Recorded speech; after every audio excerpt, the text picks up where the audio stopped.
Political party అంటే ఏ party support? ఆ party Telugu Desam వాళ్ళు టీడీపీ వాళ్ళు సపోర్ట్ తీసుకుని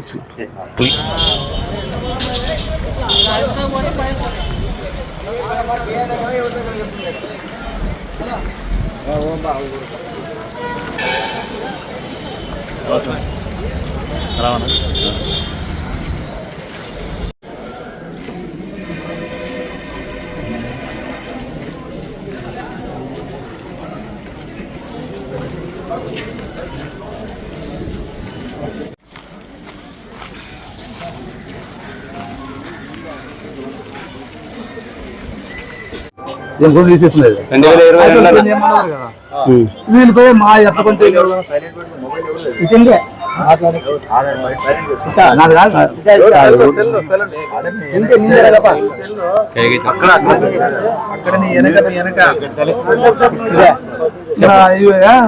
ఏమంటారు 5 ఏళ్ళు ఆయన ఏం చేయలేదు. ఇప్పుడు మా వచ్చి రాజ్యం సముద్రం కలిసి అంత బాగా రాత్రి మాట కలిసి పొద్దున ఆయన చేయండి ఆయన పోయి ఆయన చేలో ఉన్నది.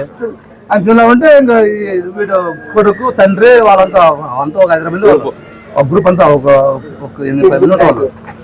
ఇట్లా మారుకుంటారు. మారుకుంటే వాళ్ళ కొడుకు గుర్తు చేయడం వాళ్ళ అప్పుడు అడిగాడు గుద్దలే మాట్లాడుతుంది గుర్తు చేయడం స్వార్థ మరి పోయి మరి గుద్ది గాలి అవుట్ అయ్యేదా ఆయన రాళ్తాను అంటే రాళ్తానా ఇట్లా హాలు మొత్తం రాళ్తాను కుదిరిసారా ముగ్గురు. అది తండ్రి కొడుకు పిల్లడు బాయల పిల్లడు అది ధనమంతా రాఘవరెడ్డి కొడుకు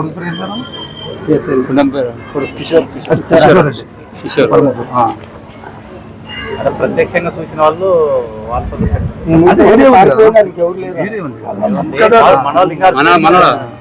ఎక్కించేటప్పుడు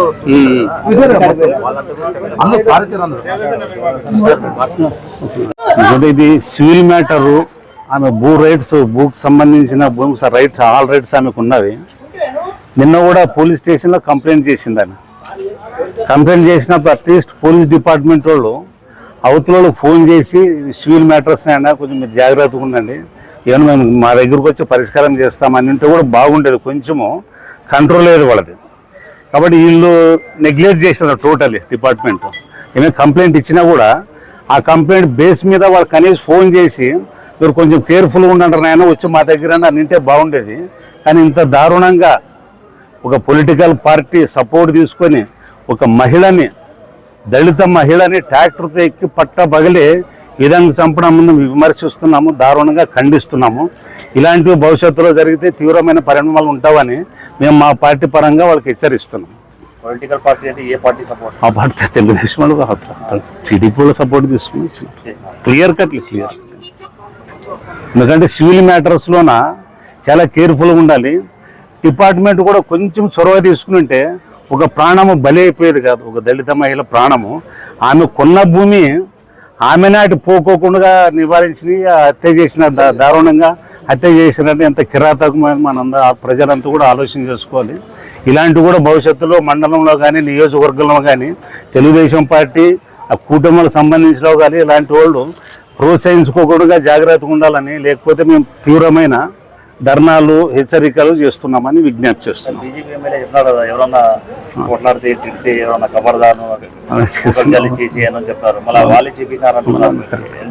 ఆయన కూడా లోకల్ ఎమ్మెల్యే లెజిస్లేచర్. ఆయన కూడా ఎందుకంటే రీసెంట్ 1 month అయింది ఆయన ఎలక్ట్ అయ్యి. ఆయన కూడా ఇట్లాంటి మీద ఫ్యూచర్లో జరుపుకోకుండా పార్టీలు ఏవైనా అవ్వచ్చు, భవిష్యత్తులో ఇలాంటివి జరుపుకోకుండా ఆయన కూడా చొరవ తీసుకోవాలని ఆయన కూడా మేము సిన్సియర్గా విజ్ఞప్తి చేస్తున్నాం. దేవదాసు, మాజీ మున్సిపల్ చైర్మన్.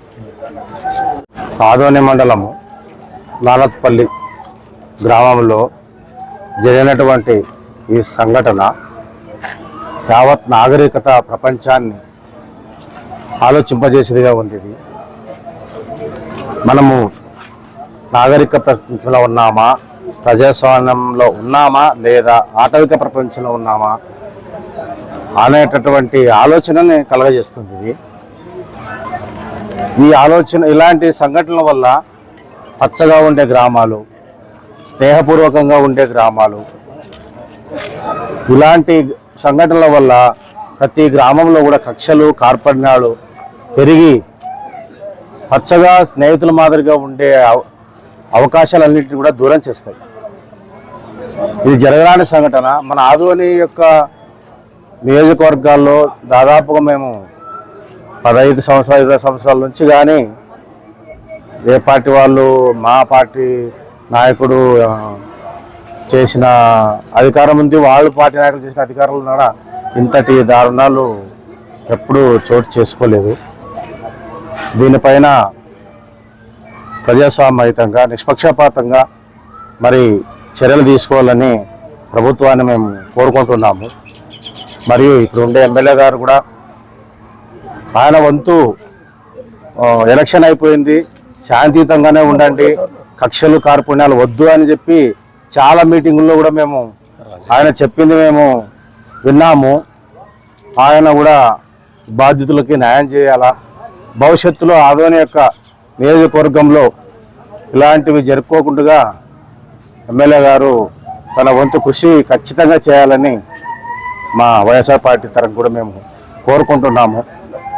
పల్లెల యొక్క వాతావరణాన్ని శాంతియుతంగా చేయాల్సిన బాధ్యత పోలీస్ డిపార్ట్మెంట్ వాళ్ళు తీసుకోవాలని కూడా మేము కోరుకుంటున్నాము. జరిగినటువంటి హత్య గావించబడినటువంటి కుటుంబ సభ్యులు కూడా మేము ధైర్యంగా ఉంటాము. మా ఎమ్మెల్యే గారు సాపిరెడ్డి గారు వెళ్ళి వాళ్ళని ఓదార్చరండి, నేను అందుబాటులో లేను, వాళ్ళ కుటుంబానికి మేము ప్రగాఢ సంతాపం తెలియజేస్తూ భవిష్యత్తులో వాళ్ళకి అండగా ఉంటాయని కూడా మా ఎమ్మెల్యే గారు చెప్పారని కూడా చెప్పడం జరిగింది. అందుకోసమే ఇప్పుడు సాయిప్రసాద్ రెడ్డి యొక్క అతని సందేశంతోనే మేము అందరూ వచ్చి కూడా బాధ్యులకు ధైర్యం చెప్పడం జరుగుతూ ఉంది. భవిష్యత్తులో ఇలాంటి జరుపుకోకుండా ప్రభుత్వం కానీ అధికారులు కానీ చర్యలు తీసుకోవాలని కోరుకుంటున్నాం. గురునాథ్ రెడ్డి, మండల గౌరవ అధ్యక్షుడు. ఆర్కే డెంటల్ క్లినిక్ గత 25 సంవత్సరాల నుండి దంత వైద్య రంగంలో అపార అనుభవం గడించిన డాక్టర్ ఏ రాజ్ కుమార్ రెడ్డి గారు పీడీఎస్ డెంటల్ సర్జన్ గారి ఆధ్వర్యంలో ఆర్కే దంత వైద్యశాల నందు అత్యాధునిక పరికరాలతో అత్యుత్తమమైన వైద్య సేవలు అందించబడుచున్నవి. మా ప్రత్యేకతలు ఎత్తు వంకర పళ్ళు సరిచేయుట, root canal treatment, dental implant, laser treatment, clips, composite చికిత్సలు, చిగుళ్లకు సంబంధించిన మరియు విరిగిన దవడ ఎముకలకు శస్త్రచికిత్సలు చేయబడును. అన్ని రకముల దంత వైద్య సేవలు అందించబడును. ఆనిముత్యాల్లాంటి మీ దంతాల సంరక్షణకై మీ అందమైన చిరునవ్వుకు మరింత అందాన్ని చేకూర్చేందుకు విచ్చేయండి RK dental clinic.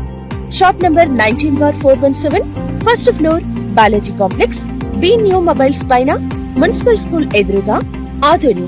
Contact phone 08512251525, cell 7396003394.